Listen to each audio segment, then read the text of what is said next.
Okay, welcome everyone to a nice Wednesday, wherever you are. Good morning. If you're in the morning, if you're in the midday, good afternoon. If you're in the afternoon, good afternoon. This is our second webinar on EBT fraud management and monitoring. I'm going to do a brief overview of the panelists for today. And we're going to get started, and as people join in, we'll just keep them up to date. We've still got a bit of time to go. So just some housekeeping. When you have signed in, you would have noticed that there would have been a control panel on the right-hand side of your screen. It would have looked like a vertical panel. You are going to be able to ask questions during the actual discussions today, so please don't hold back. If you feel like you want to ask a question, by all means do that. The way you are able to do that is on the right hand side. If you look right at the bottom of the menu items, you will see a closed grey box called chat. If you open that up, you will then see the ability to type a message here. By all means, during any part of the conversation today, we welcome any question to come across, and we will then answer those questions. Hopefully, we'll get through as many of those questions as we can towards the end of the session. We've actually booked off quite a substantial portion just to do those question and answer sessions. Okay. As a kickoff, my name's Cliff Drysdale. I'm the Senior Sales Consultant for Stanchion Payment Solutions. I've got over 10 years of experience launching and running and managing payment platforms. And that has gone over the banking industry, benefits industry, so very hyper relevant for today's conversation, and also the acquiring, so you can be able to accept the payment side. I currently am with a company called Stanchion Payment Solutions. As you can see, Stanchion has got over 30 years, or almost 30 years, or 3 decades worth of experience in the payments industry. We've got offices globally in key hubs and key areas of where our need is required. We are specialists in being able to integrate systems between banks and fintechs and other partners to help them to innovate their payment platforms and their payment ideas and goals. We've been doing this now for, as I said, just under 3 decades. And so we've got a wealth of knowledge, and we've got a wealth of clients around the entire globe, from the retail sector, the banking sector, government, and the like. But with that, we know full well, and we've seen it firsthand, the minute you get involved in anything where you've got monies moving from point A to point B, you've also got people on the other side of the fence who might not necessarily like not to participate, and they're trying to get access into those platforms. And what we do is we then have our partners today.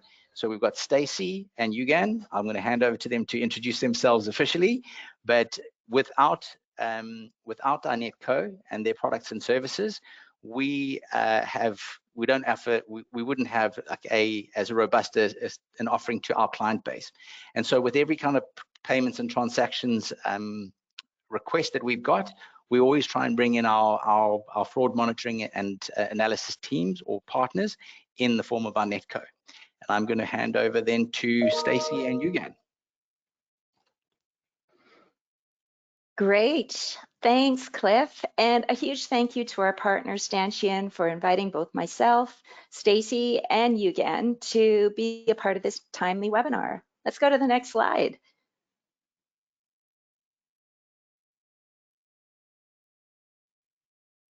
Great.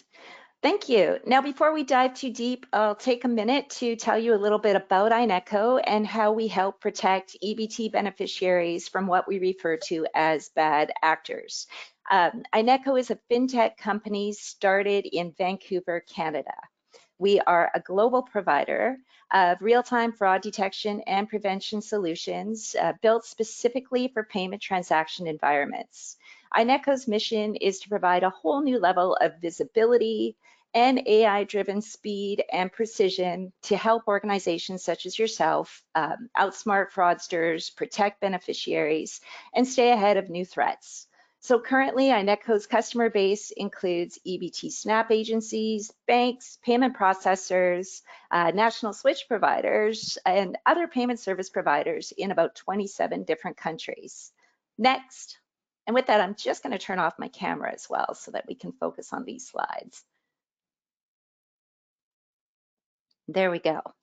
So what we're going to cover off in today's session, we'll start with a quick look at the state of EBT fraud and the challenges many of us are facing when it comes to application, card, and retailer integrity. After that, we will explore how rapid data processing and AI are impacting the way we monitor transactions, the way that we analyze risky behavior, and stop fraud before the damage is actually done. We'll leave you with a checklist, and this is really meant to help guide your transformation to a modern fraud approach in a way that works for you. At the end, we get to jump into my favorite part of the webinar, which is the Q&A session. And again, at any time, should you have a question for us to address, be sure to enter it into either the chat or the question function in your control panel. Next. So let's kick it off with a very quick look at the state of EBT SNAP fraud. In 2023, the Supplemental Nutrition Assistance Program accounted for about 68% of USDA nutrition assistance spending. This was distributing benefits to an average of 42.1 million participants per month. And that's up significantly from the 17 million recipients in 2000. To put this number in perspective, this is about an eighth of the total population. And in the past 4 years alone, program enrollment has jumped about 20%. Next. So it's not surprising that with a steep spike in SNAP program enrollment, there comes a massive surge in cost. So 2023 program costs were reported by the USDA to be around over 112 billion. And that's actually down from the COVID 2022 year where we saw a record high of 119 billion. Now, while pandemic policies, increased benefits, and adjustments to the Thrifty Food Plan play into this number, the billions of dollars that are lost each year through larger scale fraud schemes and abuse have no doubt impacted this number as well. So next, and great. At this point, let's take a pause to get your input on the first poll question of the day. So here it is. How much in SNAP benefits are estimated to be trafficked annually? Is it 100 million to 400 million, 500 million to a billion, 1 billion to 4.76 billion, or 5 billion to 7.2 billion? We're going to give everyone a few seconds to get their answers in. And I think at this point, if we've got answers in, we can close out the poll in 5, 4, 3, 2, and 1. Now, is it possible for us to see the actual results? Cliff? Maybe no results right now. Nothing that I'm seeing at least. Anyways, if I was to give you the answer, if I'm to give you the answer is C. And this is interesting because the sad truth is that we continue to hear stories about sophisticated EBT trafficking cases, with one estimate from a 2019 government accountability report putting amounts at around 1 billion to 4.7 billion annually. While this will vary from state to state, it's clear that illicit activities not only undermine the integrity of the program, but also divert vital resources away from those who need them most. So let's move on to that next slide. Great. At this point, we've already discussed the EV trafficking and some of the hits with that, but let's take a closer look at some additional statistics to frame the broader state of EBT fraud. Fraudulent transactions. So far this year, there have been over 645,000 reported fraudulent transactions. This is excluding data from Arkansas and Virginia. The amount of fraudulent transactions reported in Q3 was 2.7 times the amount actually reported in Q1. Top 3 states for fraud in Q3 were Florida, California, and New York. Now, on the other end, Guam reported no instances of SNAP fraud to the USDA in Q3 2024, where other states like North Dakota, Montana, Wyoming, Idaho, South Dakota, Vermont and Kansas reported very few claims, which is good to hear. Rising in account takeovers and skimming. So according to the LexisNexis True Cost of Fraud survey, over 36% of SNAP agencies participating reported spikes in account takeovers and EBT card skimming. And the impact of all this, the cost of fraud. So the average cost of fraud is estimated at around $3.93 to $4.04 for every dollar lost through fraud. This includes direct benefit losses, the administration costs, and the internal labor expenses. The fraud multiplier does tend to be a bit higher for those agencies where nearly half or more of transactions actually occur through online or mobile platforms. Now, what do these figures mean? They're really there to help us underscore the significant burden that fraud places on SNAP agencies, on beneficiaries, and taxpayers alike. And I hate to break it to all of us, but the sophistication and speed of attacks is not getting any easier. So let's go to the next slide, and we'll get into some of those attacks. Before I do that, though, I just wanted to say that for all of you working in the EBT space, thank you. We can only imagine what it's like to try protect such a complex system such as this, and in a way that does not impact those that truly need your support. You know, as these attacks continue to evolve and they expand nationwide, SNAP fraud is increasingly difficult to manage without the right tools, without the right collaboration, and without the knowledge exchange between your agencies and states. Now, with over 250,000 retailers and 42 million recipients, it's a constant challenge to stay ahead. And as more applications are shifting to that online and mobile platforms, we can definitely expect that, you know, there's going to be this increase in fraudsters that are targeting those channels as well. So with this and the rise of AI and bot technologies, we know that fraud is happening faster, fraudsters are more sneaky, and they are attacking across more vectors. Fraud seriously knows no borders at this point. And here's some examples of how common attacks that we're asked about actually work. So the first one is bridging the application and fraud and card fraud buckets. It's identity theft. It's one of the most common scenarios that's often involving synthetic identity theft. This happens when thieves combine stolen personal information. It could be social security numbers, it could be dates of birth, it could be an email or a mailing address, and they're using these to create fake identities. In identity theft cases, information is often gathered through phishing, through smishing, through vishing scams, data breaches, through shady interviews, and then all of this data is sold on the dark web. In some cases, fraudsters are actually impersonating government caseworkers. We've heard through texts, through actual personal interviews. They're using this engagement to steal card numbers and PINs from SNAP recipients. Other application fraud examples are definitely out there, such as misrepresentation or duplicate participation in multiple states or using multiple stolen identities. Now, when it comes to card fraud, there's no doubt about it that card skimming and cloning are two of the most prevalent types of fraud.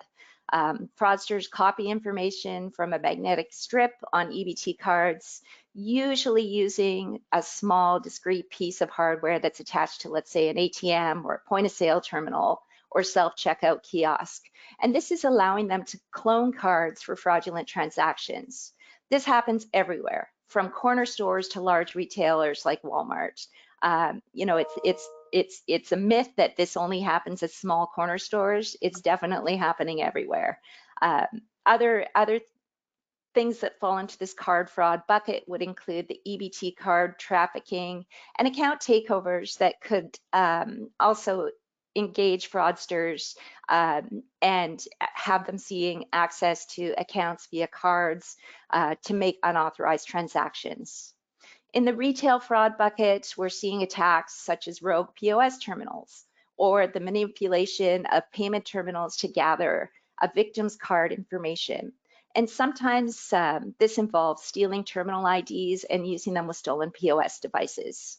EBT trafficking also bridges this category where corrupt retailers are accepting SNAP benefits in exchange for part of the cash or non-eligible goods such as alcohol, cigarettes, drugs, could be firearms. Retailer application fraud is also real. This is involved when denied retailers are actually reapplying for benefits under different names, for instance. Internal fraud is an emerging category for fraud. It includes backdoor access to stolen credentials, state or EBT call center scams, and government worker theft, where let's say an employee is altering SNAP account information and sending EBT cards to their home address.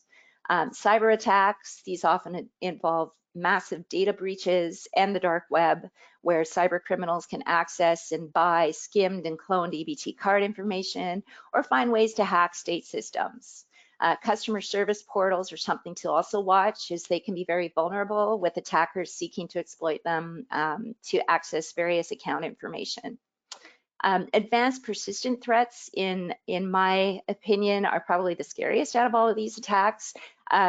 It's involving things such as pan enumeration attacks, where AI-driven software is used to generate every possible card number within a range, a bin range. Bots are then used to mimic human behavior, to bypass detection and test the generated numbers across various online platforms until they get a hit. Fraudsters are often starting with small transactions, so this is to gauge the response, and then they will go to a larger transaction and drain the entire account. That is a pattern that we're going to talk about a little bit later, but it's something to be aware of. The high volume and the speed of these attempts definitely complicate detection, and the use of VPNs or proxies often hide the fraudster's actual true location. And I mean, these are just some of the attacks that we're frequently getting questions about. With that, we could either move into poll 2 or we could bypass poll 2 if it's not working. Team, let me know. Okay, we're going to give this a try again. We'll see if this one works. So the question to you is, what EBT fraud attacks are you encountering most often? You know, is it a card skimming attack that keeps you up at night, or the advancement of AI driven cloning attacks? Perhaps it's EBT trafficking or other retail fraud cases, account takeovers or identity theft, or are you focused on application eligibility fraud? We know that this list is not as extensive as we'd like. I think there's some limitations on what we can ask in a poll, but please feel free to drop your answers in the chat as well, and we can take a look at those. Stacey, yeah, we can ask everyone just to fill in the poll quickly, and I'll give you some feedback on the responses in the next 10 seconds, if that's okay. Okay. So does that mean we can close it out at this point and take a look at those results? Yeah, let's close it out. Okay. Okay, so just to give feedback, the majority of people have said we've got 50% went for card skimming attacks, 17% for card cloning and AI, 8% for EBT trafficking, 13% for account takeovers and identity fraud, and also 13% for application eligibility fraud. Okay, those results are super interesting. And thanks again to everyone for collaborating. We really love that. One thing that I am going to point out is, again, judging from these results, I think spending a bit more time on the card skimming terminal reports and what we can do in cases of those attacks will be a really great thing. Thank you. That helps us guide this presentation and ensure everybody gets what they need out of it. Let's go on to the next slide. All right, I thought it would be interesting to share some recent examples that amplify the challenge of fraud moving from state to nationwide. In this recent case, it's a New York-based bodega, Throop Farm Market, that has recently been accused of trafficking over 20 million in SNAP benefits, and that does include 7 million from out of state. SNAP benefits were exchanged for cash and non-eligible goods such as beer, with the owners keeping a portion of the benefit as payment. They also stole SNAP benefits using counterfeit and stolen EBT cards from various states that included New York, Tennessee, Virginia, and California. Let's go to the next example. Another case, and this involved 17 people in Portland, Oregon. These were people that were charged with skimming more than 2.4 million from SNAP accounts to purchase over 120,000 pounds of eligible products for resale on the black market. Now, that is a lot of infant food and energy drinks. These were obtained from grocery stores in Oregon, in Washington, and California, as well as through websites offering curbside pickup. The goods were packaged and then they were transported from Oregon and Washington to California to be sold on the black market. Now, just seeing volumes of specific things being bought such as that is again another pattern that we should all be aware of. And again, we're going to talk about how we can address things such as that and be on it from the very beginning of these attacks. So let's go to the next. Great. A more popular case, and this is one that I think a lot of the folks on this call are familiar with, it involves the Romanian organized crime groups plaguing multiple states with attacks where EBT card skimming devices were installed at ATM terminals, gas pumps, and self-checkout stands. In January of 2024, 48 individuals were tied to a card skimming scheme in Southern California, where 491 cloned EBT cards with stolen card numbers and pins were recovered.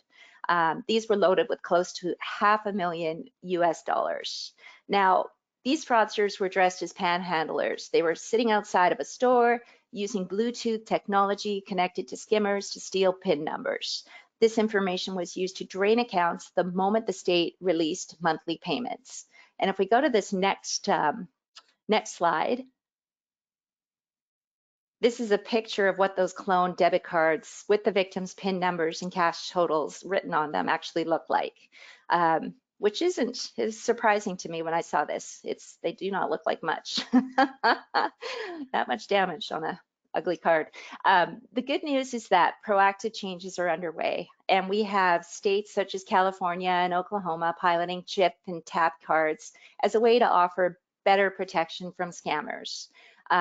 And kudos to you, because this took industry-wide collaboration. And this was collaboration that was organized with payment processors, retailers, point-of-sale service providers. This has resulted in the rollout of a new protocol that will enable the point-of-sale devices to be updated to successfully read these cards. But for now, cards will have the magnetic stripe to fall back on. This is called the Empty Candidate List, ECL fallback. And this is going to be available until EBT chip cards are fully supported by SNAP EBT retailers. Next. Great. Now, something to be totally aware of, and I think we all know this, but unfortunately, solving fraud is not going to be as simple as just switching to a chip card. There are so many additional challenges that we need to overcome, and there's things for us to consider that make detecting and preventing EBT fraud a little bit harder to do. You know, for one, if we even look at this idea of balancing the regulations, the beneficiary needs, and the fraud prevention efforts, this can be overwhelming, especially when resources and budgets are also limited.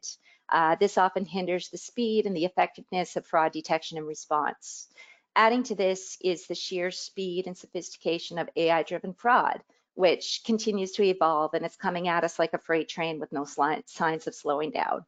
Another challenge comes from just the growing complexity of systems integrations, and this includes things such as this integrated eligibility system, expansion across human service programs. This, in addition to things such as the rise of mobile and online application intake, the digital retail options that are created, this is all essentially leading to more places for bad actors to exploit vulnerabilities.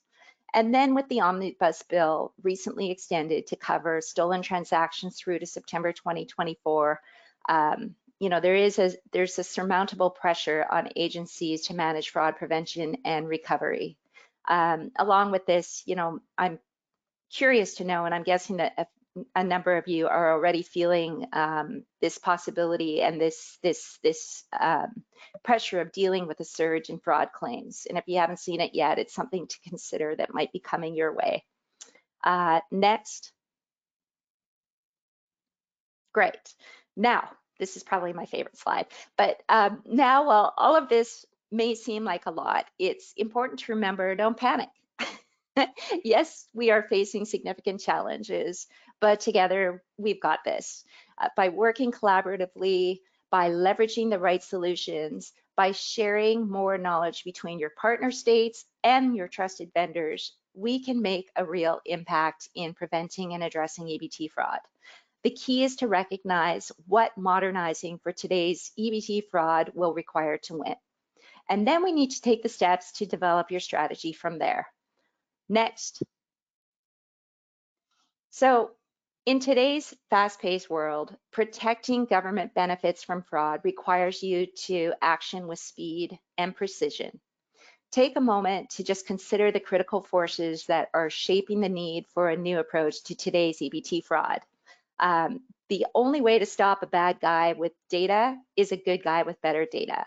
And this was a quote that I actually borrowed from a presentation given by Andy McClenahan at Nexus Lexis in Texas.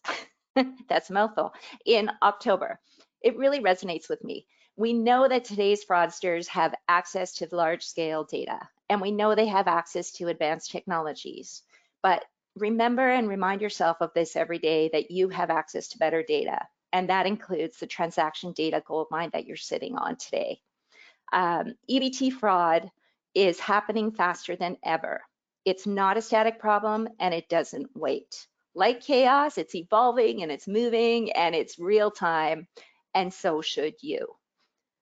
Fraudsters are not the only ones able to leverage AI. Right now, using AI-driven software, fraudsters have the potential to generate thousands of fraudulent transactions in a matter of seconds. To counter this, you need to be as fast and nimble as them. Modern AI fraud solutions are here to help you be just that, with no data scientists required, and we're going to get into that in a little bit. Next. So these critical forces, they are leading us to explore the powerful combination of rapid data processing and AI modeling, and how they enhance both efficiency and security, setting you up to combat today's EBT fraud without delay and without taxing resources. So rapid data processing is really about enabling the real-time analysis of transactions, helping to analyze every activity instantly and identify suspicious patterns as they occur. Real-time transaction monitoring is key to reducing these fraud losses, staying ahead of new attacks, and protecting beneficiaries in milliseconds, not hours. Now, you layer into that the AI-driven solutions, and this takes it a step further. So using this data to fuel machine learning and continuous learning to instantly detect fraud patterns, to predict future risks, and instantly respond to new attacks. Dynamic capabilities such as behavioral analysis and adaptive risk scoring, pattern recognition, and real-time decisioning. This all means that you can identify fraudulent transactions before they happen. It means significantly improving EBT security and protecting beneficiaries, taxpayers, and your agency every step of the way. So, what do AI solutions to combat AI-driven fraud really look like? Well, at this point, I would like to turn over the presentation to one of Ineco's leading fraud experts, Eugen Naidoo. Eugen is both a co-founder and the Chief Technology Officer at Ineco. Prior to Ineco, he was the Managing Director of CA Security at CA Technologies, and he has also led cybersecurity teams at both Fujitsu and PricewaterhouseCoopers. My challenge to you out there is to ask him some questions. You know, we could play Stump the Fraud Guy. I love it. It's my favorite game to play with Eugen, and he hates me for it, I'm sure. But thanks for joining us today, Eugen. And with that, I'll hand over the presentation to you. Thank you, Stacey, for the kind introduction. It's a pleasure having the opportunity to share with you all some insights into the solutions designed specifically to combat EBT fraud. Now, as you've heard from Stacey, as AI evolves, so do the tactics of fraudsters, making it an absolute imperative to stay ahead of these advancements. The goal, as we know, isn't just to detect fraud, but to minimize it while ensuring legitimate transactions remain seamless and are completely unaffected by the solution itself. I will walk you through some of the key strategies to achieve this on the slide at a higher level, and we will get into more detail on these areas in the subsequent slides. First, real-time transaction monitoring. This allows us to create alerts that flag suspicious activity as it happens across all transactions and channels. As you heard from Stacey, these transactions as well as the channels are pretty varied from state to state. So it's important to capture these anomalies early, and we can stop fraud before it impacts vulnerable beneficiaries and before it leads to large-scale losses. Self-training, machine learning, and behavioral analysis continuously adapts behavioral models for every card and device in real time. This approach significantly increases the accuracy of risk scores. It reduces false positives. And this can all be done without requiring a team of data scientists to manage the system. Stacey mentioned this earlier, and we'll talk a little bit about it in subsequent slides. Actionable reporting, such as skimming reports, stolen benefit reports, analytics dashboards, are on-demand tools that allow us to analyze fraud patterns, communicate insights effectively, and to take swift action. Precision blocking is another essential capability. It focuses on isolating only fraudulent activities with surgical precision, whether it's a single transaction, a compromised terminal, or a suspicious card. This ensures the rest of the network continues to operate smoothly, so legitimate beneficiaries are not inconvenienced in any way, shape, or form. Finally, fraud case management automates investigation workflows primarily, but it can also be used in the process of labeling fraudulent data. And that can be used for real-time machine learning training. That is a game changer. Apart from being able to share cases across departments with external stakeholders, and obviously it makes the whole process completely seamless and enables collaboration between different departments in the state as well as between states themselves. Now, together, these capabilities form a comprehensive, modern approach to fighting EBT fraud. As we already say, balancing security and user experience. By investing in AI-driven solutions, we're not just responding to fraud, we are anticipating it, adapting to new tactics as they arise, and staying one step ahead in the fight against EBT fraud. Next slide. Now, to effectively combat EBT fraud, we do need to apply more modern fraud detection tactics to address common attack methods. Let's look at a few common attacks and break these down a little further. First, card skimming and cloning. Fraudsters often exploit vulnerable terminals to steal card data. Over and above the key questions that you see listed on the slide, once skimming has been identified, keeping track of where these devices were previously found, like the merchant name, location, and type, can be a huge help in the future, narrowing down to pinpoint skimming operations. Identity fraud poses a significant risk when EBT cards or credentials are stolen or misused. We focus on anomalies like, for instance, are there out-of-state transactions that don't align with the user's typical behavior? Are there abnormal login attempts or account access from unusual locations that are inconsistent with the cardholder's previous behavior? Finally, retail fraud. There are cases where retailers themselves, as you heard from Stacey, may attempt fraudulent activity which easily present themselves or manifest as transactions occurring just minutes apart on the same terminal, or rapid depletion of an account's funds far faster than usual. Now, by applying AI and very specifically behavioral analysis to these scenarios, we can quite easily and with certainty and a high degree of precision, I may say, identify and mitigate these types of attacks, protecting beneficiaries and safeguarding their benefits. That's the most important thing. Next slide.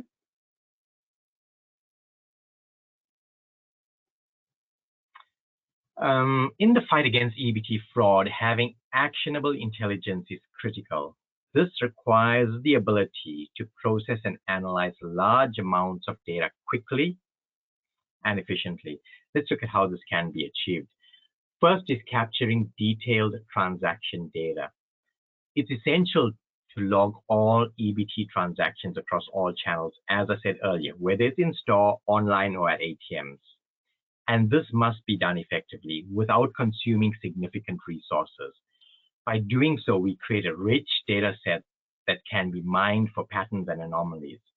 Remember that there are usually telltale signs of fraud when you look at cross-channel behavior. Second is gaining full visibility. Fraud detection depends on having access to key data fields. The challenge is doing this without slowing down legitimate transactions. Advanced systems can provide real-time access to a plethora of data fields without creating latency or impacting user experience. Finally, adopting AI-driven fraud detection. We know preset static rules can sometimes be a nightmare if it's the only approach. As we know, thresholds require regular maintenance, which tends to get ignored. This really is where AI comes to the rescue. By continuously learning and adapting, these systems enhance both the speed and precision of fraud detection. This ensures that suspicious activity is flagged and acted upon before it escalates. When we combine rapid data processing with AI insights, we empower fraud prevention teams with the intelligence they need to act decisively and effectively. Next slide. Now, this slide illustrates how timely data flows through the EBT ecosystem to enable advanced fraud detection and prevention. Let me walk you through the process step by step. First, we start with the transaction sources. Whether the transaction is happening, as I said earlier, at a point of sale, terminal, an ATM, or through an e-commerce platform, all available data fields generated are immediately captured. These channels are the entry point for both legitimate activity and potential fraud. So it's crucial to monitor them all in real time. Next, the transactions are routed through the processor. The processor acts as the intermediary, ensuring that all transaction details such as amounts, geolocation data, device IDs, timings, account information are all transmitted securely and reliably. This step ensures that no data is lost or delayed as it moves through the system. From there, the transaction data is sent to the state's fraud detection system via a real-time API call. This really is where the advanced capabilities come into play. As transactions are received, a feature builder extracts the features from the data and builds aggregated features. Let me explain.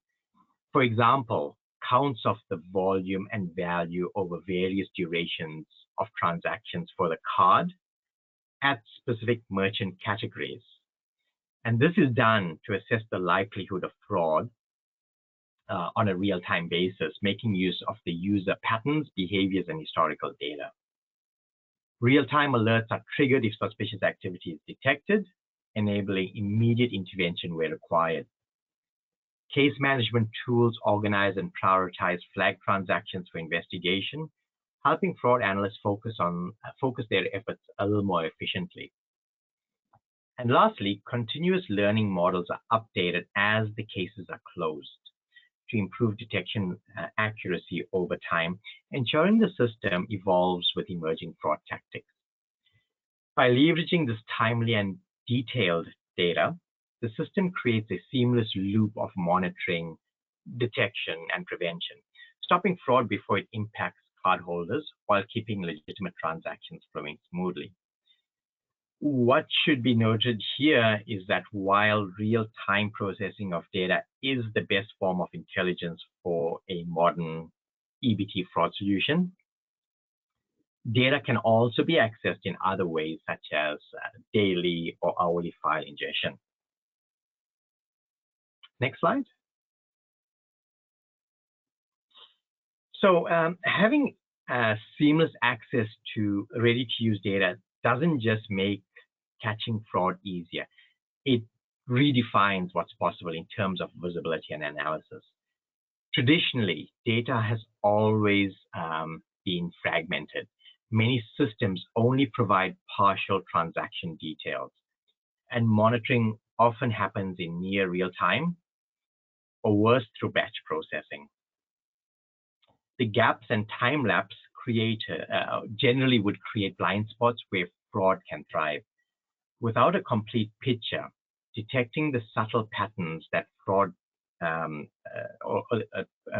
subtle patterns that signal fraud becomes almost impossible. So with true end-to-end visibility, those challenges disappear. Instead of piecing together incomplete data from multiple sources, you gain real-time access to all the transaction details, as you can see on the slide. This means you don't just see what happened, you gain clear insights into how, when, and where it occurred, empowering you to act with confidence and precision. Next slide. The ability to create alerts on the fly while using this wide range of data is critical for boosting detection rates and enabling timely action. Why is this so important? It's because fraud patterns are always changing. By utilizing more data fields and leveraging a user-friendly interface to quickly set up rules, we can adapt to these evolving patterns and catch fraudulent activity that might otherwise go unnoticed. For example, with this flexibility, you can create alerts that detect patterns like, for instance, unusual geolocation activity, such as transactions occurring far from where the card or user is typically active, and from merchant categories the user had never before used. Rapid transaction sequences where multiple withdrawals, purchases happen in quick succession, indicating a potential card compromise.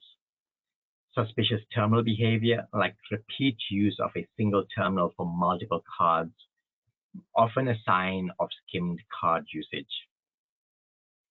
The ability to customize alerts also means you can fine-tune your system to recognize fraud specific to your program or geography.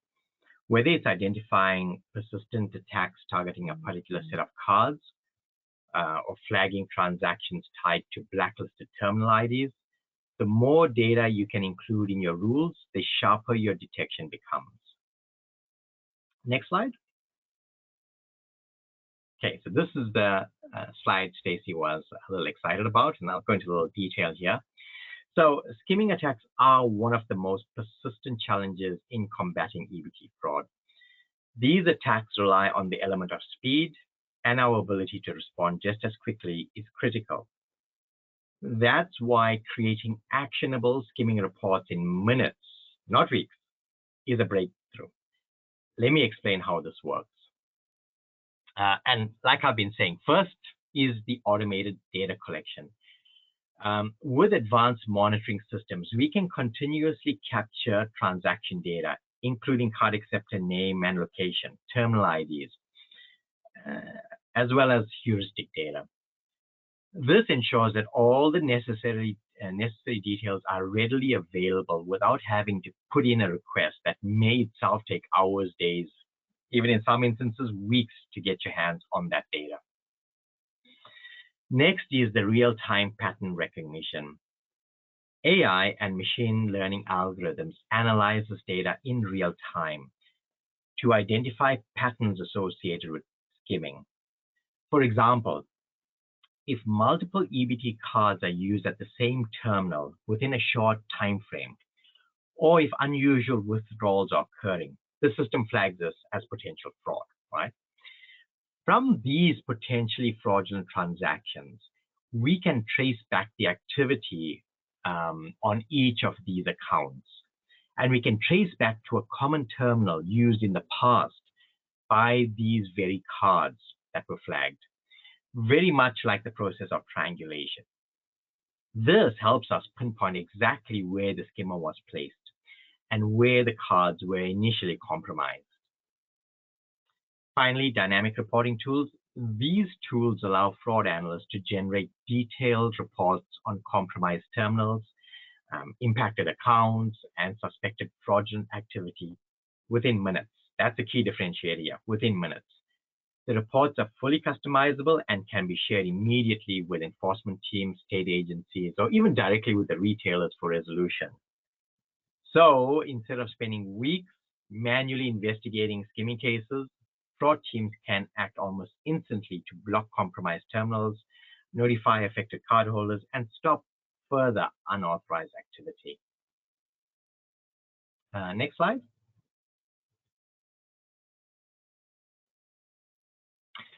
Risk scoring is a cornerstone of fraud detection, and the key to making it truly effective is adaptability. Let's take a closer look at how this works. First, self-training machine learning models continuously analyze transaction behavior, adapting in real time to new patterns. This means we're not relying on static pre-trained models, but instead evolving dynamically, ensuring that risk assessments adapt with the changing nature of fraud.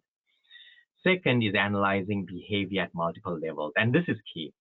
The models examine transaction patterns based on individual beneficiaries, ensuring that their spending behavior aligns with their own historical patterns and not a generalized population model. We know when we compare with generalized population models, if we are 2 standard deviations away from that model, we're going to raise false positives. We're going to have people scurrying around trying to solve a fraud when it's not actually fraud.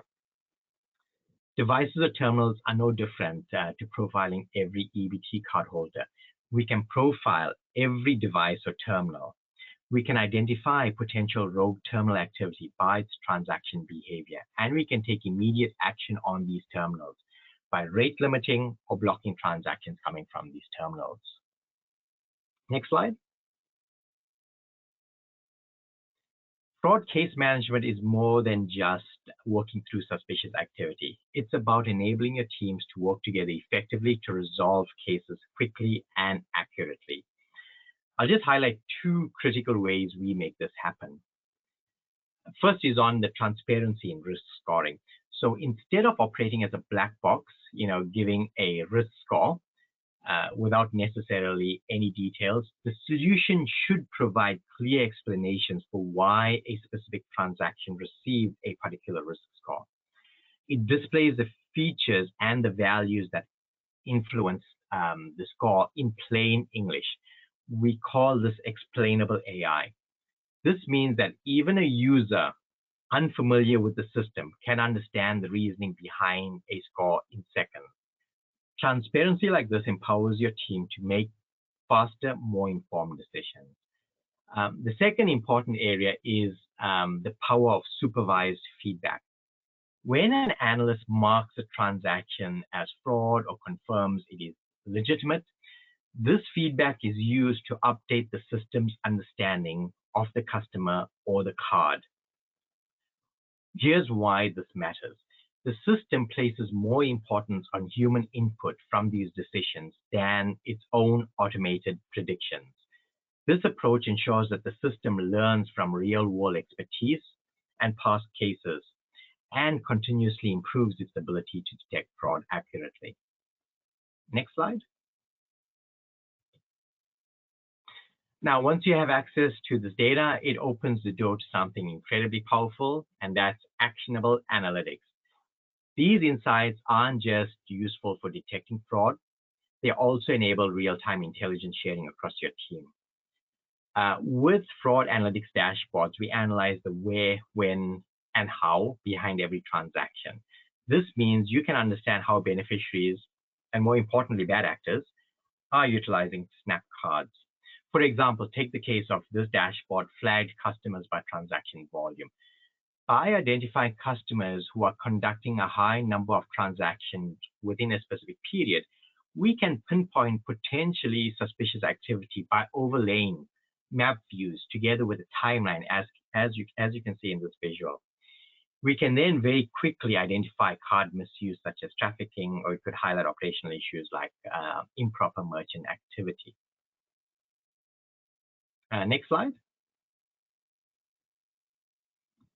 Now, as you evaluate how to deploy an EBT fraud solution, it's crucial to choose an option that aligns with your organization's resources, goals, and operational needs. Let's compare the two approaches. The first being enterprise software. This option gives you robust flexibility and deep control over your data and processes, but it does require an investment in hardware as well as skilled IT resources. On the other hand, we have the managed software option. This approach is all about convenience and efficiency. With managed software, the setup and ongoing maintenance are handled by your provider, and this saves your team valuable time and resources. Next slide.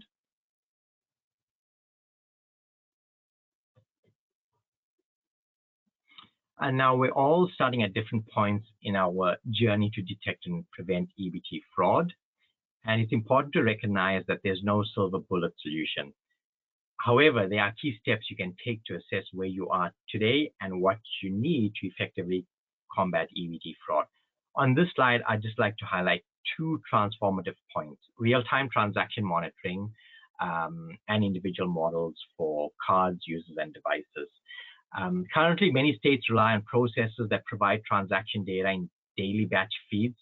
While this has been the norm, it's important to note that the transactions can absolutely be streamed in real time using APIs. Most processors already have the capabilities, just a case of whether they are willing to do so. Equally transformative is the ability to build individual behavioral models for each customer. And like I mentioned, unlike generalized population models, which tend to generate high false positives due to the diversity of transaction across population groups, individual models offer precision. By tailoring insights to each user's unique behavior, we can significantly improve accuracy and totally eliminate the need to profile users based on demographics. We understand that that is a big challenge. Next slide. Okay, so here we've got a poll, and I think just given us our time itself, if you could quickly respond to this poll, we can tally the results and provide the feedback.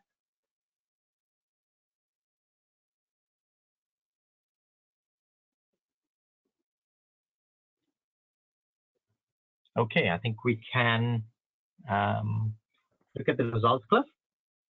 Just waiting for them to come through, Eugen. Okay. Coming through now. So we've got 13% of the audience have gone 0 to 6 months. 19% have gone 6 months to a year. 0% have chosen 1 to 2 years, and then 69% have gone we don't know. Okay, fabulous. Thanks for that.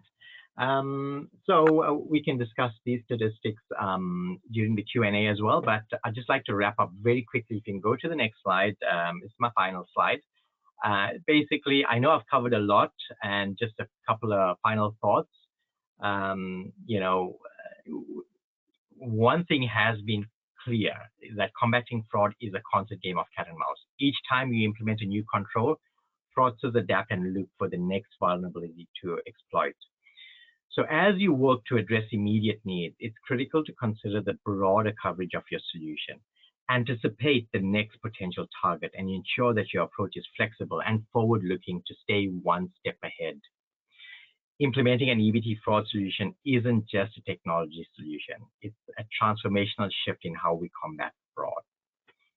thank you for your time and attention today. Cliff, I'll hand back to you. Fantastic. Thank you so much, Stacey and Yugan, and thanks to everyone for your time again for attending. And we are going to get into the questions. I'm going to ask to get visibility of those.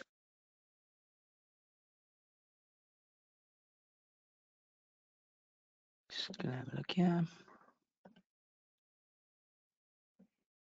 So just to answer, there was a question on whether we would be able to get access to the slide deck. Most definitely, we will be sending out a communications post this with a link to the actual live recording, so that yourselves and any colleague that you'd like to share this with, you're more than welcome to do that, but you can expect that to hit your diary in the next couple of days, just while we curate everything.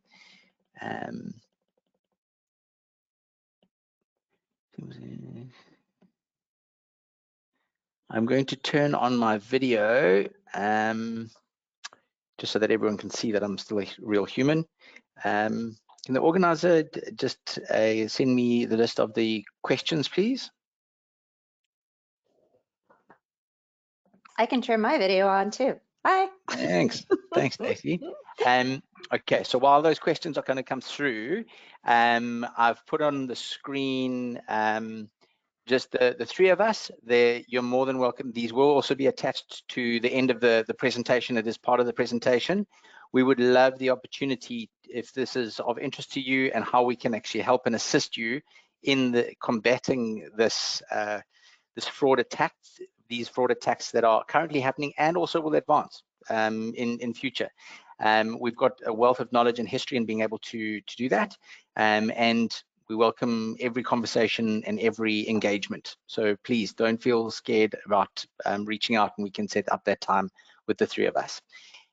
From a questions point of view, Stacey, Yugan, we've got a question around, right, instead of not being able to have a full-on contract, like how do we actually see this in motion? Do we have to sign a contract? Do we have the potential to run a proof of concept? How does it work in your guys' mind? Again, do you want to take that one? Yeah, absolutely. Yeah, Stacey. Okay. So yeah, generally we start most engagements with a sort of discovery call, trying to understand what are the sort of key issues we are looking to solve, and then we move into a POC. POCs can be executed pretty quickly, like I intimated in my slides itself. You know, as much as we do work with real-time data, also working on batch files is an option for us. So we generally get those batch files, we run it through our system, and share back with the state itself our findings in line with obviously the stated objectives for the POC itself. So it's usually a pretty straightforward thing. You know, can last a week, a couple of weeks. We Okay. can get that job done pretty quickly. Brilliant, brilliant. And I know that I mean, the three of us often have conversations around like the different protocols that are out there. And look, we're going to be throwing out some terminology, so all the attendees, don't worry, you'll be able to Google these protocols. But can you monitor the ANSI 9.5.8 2024 protocols? And can you give us a bit of a derivative on that? Yeah, absolutely. So our speciality, you know, in the sort of fraud space, in the financial services space, over the last 30 years has been specifically that ability to decode, to make sense of, to surface the fields that are hidden deep within these financial protocols. So whether it's SNAP, whether it's WIC, whether it's ISO 8583, doesn't matter. Our technology has the ability to extract those fields in real time and then bucket those fields, pass them into our streaming big data platforms, and then provide a response back in a matter of milliseconds. So to answer your question simplistically, yes, protocols are what we focus on, and we can easily decode those. Fantastic, fantastic. We spoke a lot about the actual transactions themselves and being able to monitor and flag from a fraud component. What happens if I don't have access to the data through my payment processor? Is that an issue? Well, you would need at least access to some data in order to flag suspicious behavior. If you cannot get the data directly from your processor, there are a number of different options. It does involve having discussions with intermediaries that may be on the path of the transaction itself. With our technology specifically, and there are many other technologies on the market, but our technology specifically, we have lightweight agents that allow us to collect this transaction data from a myriad of different sources along that sort of transaction journey. So if one specific processor is saying, hey, I can't give you the data, there may be someone else along that, let's call it value chain, where we can approach and we can gain access to that data. Yeah. And then again, thank you for that. And this then raises the question is, like, let's say, for example, you don't necessarily have real-time access to the data. You'd still be able to run the report if we were given a data dump of the transactions for a day or for the week or whatever, correct? Absolutely correct. I mean, the only downside there is you're running a day late. Correct. In most instances, it's not a major issue, because most organizations want to stop the bleed, right? Some organizations are okay losing, X million, dollars in a day. But if it is really your sort of approach to completely eliminate that, and also, to eradicate, fraud in the sort of, or at the sort of beneficiary level, remove the inconvenience from the beneficiaries, then you want to try and do it in a real-time sort of sense, right? Because these cards can be drained in literally, minutes, hours, right? Yeah. Yeah, I see we do have a question also came through from attendee. I'm not going to name names. You probably can see it on the thing. So I think just to answer the question was how many states are clients of ours. I know that we've got one state that is a client, but we're actively engaging with several other states at the moment with active proposals. So we are actively going and seeing how we can assist. Stacey, I mean, that's correct. I mean, that's all of our engagements that we've engaged together to date. Yes. Yeah, perfect. Everyone, I'm very cognizant of time. I know that we're an hour up, so I just wanted to say thank you to everyone for attending.